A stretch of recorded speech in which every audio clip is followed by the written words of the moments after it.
The Peony Prince Part 5. At one point after midnight, Princess Juanjing was suddenly woke, having received a gentle kiss on the lips. Rubbing her eyes, she sat up and looked about her. All was as it had been when she had dozed off. Nothing stirred, yet there was an intoxicating perfume that permeated the air.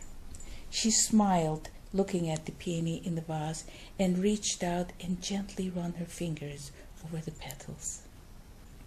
When she reclined and closed her eyes, a strange sensation took hold of her. She felt as though her beloved peony spirit was beside her. He held her tight in his caress and showered her face with gentle kisses. She drifted at once to a deep sleep, to awaken next morning refreshed and full of vigor. Day by day she got better and better. Soon she was her vigorous, radiant self again. Each day she tended the peony with meticulous care, and though a cut flower, the peony seemed to never wither, but instead a perfect bloom grew more brilliant in color and still more fragrant with her ministrations. The news of her recovery had of course reached King Akon of Gokon. He sent his emissaries with word that now Princess Juanjing was well. In keeping with their previous arrangement, he expected the wedding to go on. King Gongsozi saw no reason to put off the wedding any further, and so picked the time for the ceremony. No one consulted Princess Juanjing's wishes, and she, being a dutiful daughter, expressed no objection to the already arranged marriage. Princess Juanjing's closest friend and confidant patiently listened to her reservations and then reasoned with Princess that it was not possible for any human to live with an apparition or fairy forever. Meanwhile, Princess Juanjing was reminded that she had her duty to fulfill, and certain obligations were expected of her. She could not and must not renege on her filial duty to her father and ancestors.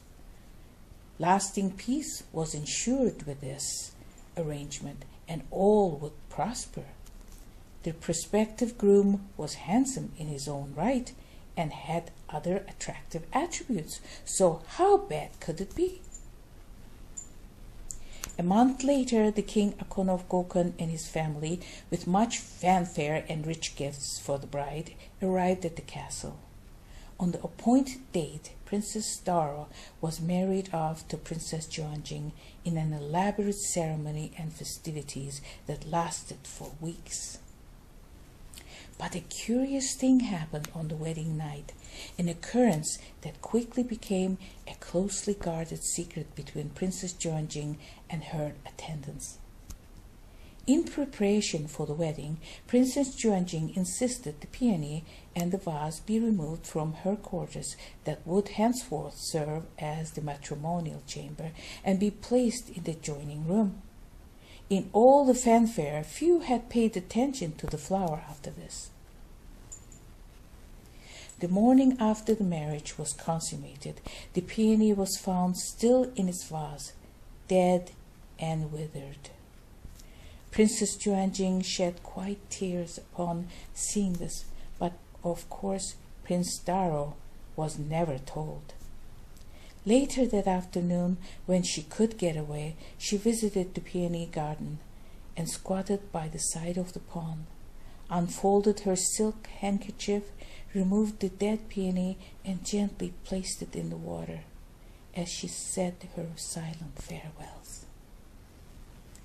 She watched it sink deep under the lily pads until it was hidden from view. Then, wiping her tears, she turned to begin the new chapter in her life. The end.